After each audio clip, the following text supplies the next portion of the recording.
Hello and welcome to another YouTube exclusive TV on basketball video with your host TV. And today we're going to be reacting to another article.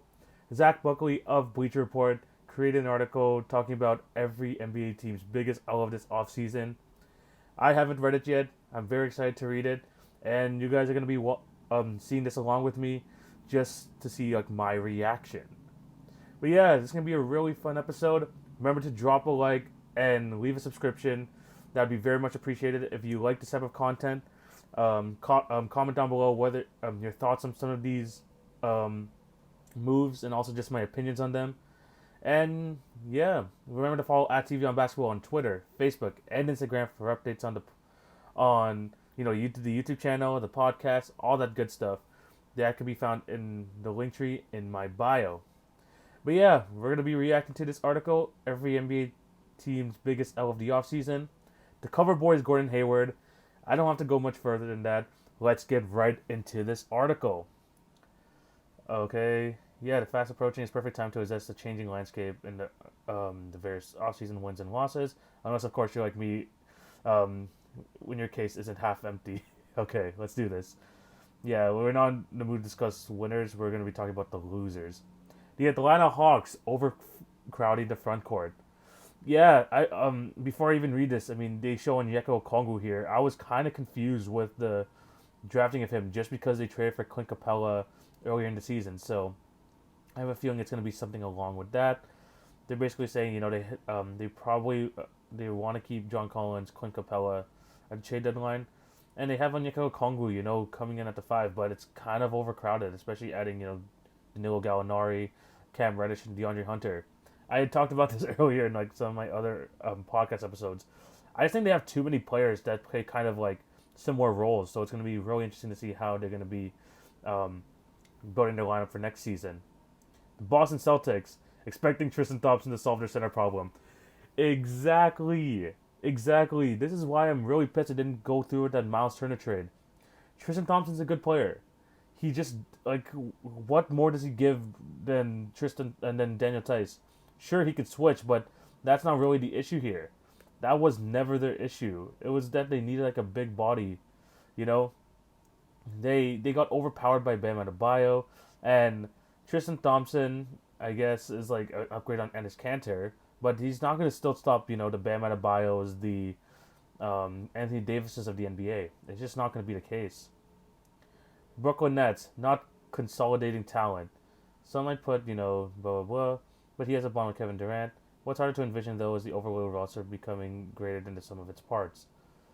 Yeah, I mean, there's 240 minutes to go around, and yeah, Durant and Kyrie is going to have to account for all of them, and they have Karis LeVert still, Jared Allen still, Spencer Dinwiddie. They need to get that third star. I definitely agree with this. I definitely 100% agree with this. Having those three guys, I think you're kind of wasting their talents, especially having both Karis LeVert and Dinwiddie off the bench. And they're valued at an all-time high after having really good seasons last year. So, yeah, they definitely should do something about that. I personally, I would keep Jared Allen, but I know they want to keep DeAndre Jordan just because he's boys with KD and Kyrie. So, yeah, they need to get that third star because there's just not enough minutes to go around. Charlotte Hornets overpaying Gordon Hayward. We could skip through that. You know my thoughts on this. Freaking 4 years, 120. Oh goodness gracious. Chicago Bulls not giving Chris Dunn a qualifying offer. Yeah, I mean, I thought he was not bad. I mean, even coming off the bench, just giving him the qualifying offer. I mean, he didn't sign a big deal with the Hawks whatsoever. 2 years, $10 million. I thought he was an okay piece for them. I wouldn't want him starting, but he's not a bad player whatsoever. Cleveland Cavaliers, yeah, they haven't traded Kevin Love. They need to face that problem, right away. I don't know what they see in their roster where they say, okay, this is a playoff team. Sure, you're in the West, but there's nothing about this roster that makes me think that this is gonna be a playoff team. You really need to just get rid of these big contracts. If anything with Andre Drummond, just let it expire this year. But Kevin Love, you gotta get rid of him. I mean, if John Wall and Russell Westbrook can be traded, there's no doubt in my mind that Kevin Love can be traded. Plain and simple. Dallas Mavericks not finding a third star. Yeah, I mean they did make some good moves. Bringing back Trey Burke, Cauley Stein, Barea. They even drafted Tyrell Terry in the second round. Those are some really good pickups. But the thing is, I mean, they're still missing that third star. And I think, getting Josh Richardson as well, that's not a bad pickup to improve the defense. But in the NBA, stars are what win you games. And if you have like this connection working with KP and Luka already, adding in a third star, I don't know who it might be. Maybe a point guard or something would really help. But yeah, I wish they would have done that as well. Denver Nuggets downgrading their defense. Yeah, losing Torrey Craig, losing Jeremy Grant, those are gonna hurt. I remember talking about Jeremy Grant saying that you know although the Pistons got him, I think it's more of a loss for Denver than it is a gain for Detroit, and I think that's really the case in terms of Jeremy Grant. And they also lost Torrey Craig, who was a very good defender for them as well. They're gonna try to like outscore teams at this point. Hopefully, Michael Porter can improve on the defensive end as well, but yeah, they definitely lost some depth at that. Speaking of Jeremy Grant, seeing $60 million of potential in Jeremy Grant. If they expect him to be what like a 1, 2, or 3 scoring option, that's not what you're getting with Jeremy Grant. He works best as kind of that, you know, missing piece of a championship team. He's not there to like give you like the bucket and stuff like that. That's just not going to be the case. Like he has limitations. Paying for potential can make sense for a rebuilder, but how much potential does a 26-year-old 6-year veteran really offer? I mean, he just basically is established as like a good defender who's athletic, who can finish at the rim, who can hit the occasional 3-ball, but he's just not a lead in any of those things. So, yeah, $60 million was very, very questionable. Golden State Warriors holding the number 2 pick in the draft. I really do think that they tried. I honestly do think. I mean, James Wiseman was a good pickup, but I really thought they tried. I just don't think there's just many suitors. It was the same thing with the Minnesota Timberwolves. They couldn't find any suitors for the number 1 overall pick. It's just plain and simple. This draft isn't very deep. It isn't very good, and it's still good to have a number 1 or 2 pick. But out of all the years in the draft, this is just not really the right year. Houston Rockets losing James Harden's trust. Yeah, I mean, it feels like it's just the days are winding down on the hourglass for James Harden. He hasn't even reported to training camp, if I do remember correctly, and yeah. I honestly believe this is going to be a mess of a season for Houston. They still could make the playoffs, but it's going to be, so it's going to be a really, really rough season, especially with a new coaching staff, especially with new management. It's going to be definitely tough. I mean, this guy, I think turned down like a $50 million offer or something like that, like for like per year offer, which is crazy. So, yeah, very, very weird. Indiana Pacers keeping the Twin Towers intact. Yeah, I thought this was, honestly, before the offseason, I thought this was kind of written in the stars that this was meant to happen. I know that they were really in talks with the Celtics, and the Celtics want Oladipo. Stupid Celtics. But the fact that they still couldn't find a suitor for Miles Turner really kind of confuses me because, I mean, it could work, maybe. I just don't think that's just the direction to today's NBA. Having Sabonis at your center and maybe moving off Miles Turner for maybe depth at the wing position, depth at the guard position, would have been a lot more beneficial. But yeah, I mean, they still have those two guys together. I guess there's camaraderie there. Maybe they can like work something out, but I really don't think it's going to be, much different. I think it's going to be sort of similar results as the last few years. Los Angeles Clippers not finding a floor general. Yeah, I definitely agree with this. I just don't think their guard position, like they have like that one guy who can like kind of take over an offense for like 10 to 20 minutes per game. Even getting someone like, hopefully they get someone like a George Hill in the future, maybe just someone along those lines, just someone who could, be a point guard. I mean, Patrick Beverley is a point guard, but he is a defensive guard. He is a Tony Allen type player. You don't want the ball in his hands, but you want him to be on your other team's best guard player, But they just don't have that guy. I mean, Will Williams, he's a score-first guy. They just do not have that true floor general. Even when they brought back Reggie Jackson, they just have a lot of guards that are kind of combo guards, but there's not like that true point guard that they have on their roster. And I could see them making a trade before the deadline, 100%. Trying to get someone like a George Hill, trying to get someone like I mean, DJ Augustine signed with the freaking Milwaukee Bucks. You could have got him Clippers. Honestly, that would have been perfectly fine, but they didn't. So there it is. Los Angeles Lakers not finding a ticket for Kyle Kuzma. Yeah, I just don't see a lot of value in Kuzma. I think plain and simple, that's all it really is. But at the end of the day, the Lakers got better. Kuzma's still on the roster. He might just ride along and get another championship. Memphis Grizzlies not having Justice Winslow back yet. Are they not? Is he not? Is he like? I didn't know that he is still like not back from injury. You know, I mean, he's still a good player. I think I talked about him on Monday's podcast, talking about he um, could be a good player for them, but you know, I just don't know like how's his condition going to be for the season. Miami Heat letting Jay Crowder walk. I mean, they still have a good roster, I really do think, but Jay Crowder really played well for them, so I could definitely see what they mean here. Plain and simple, I mean, he's a good player. Milwaukee Bucks, yep, massive L for not letting Bogdan Bogdanovic. He really could have changed, like, you know, the whole complexion of that team. I still think that they're the favorites in the East, in my opinion, them or the Brooklyn Nets, but having Bogdan Bogdanovic really would have put him over the top. And the Hawks really did find a really good player them for their team. It's just a big L for Milwaukee, man. How did they not like really think that through? That's really crazy to me. Minnesota Timberwolves overpaying Malik Beasley.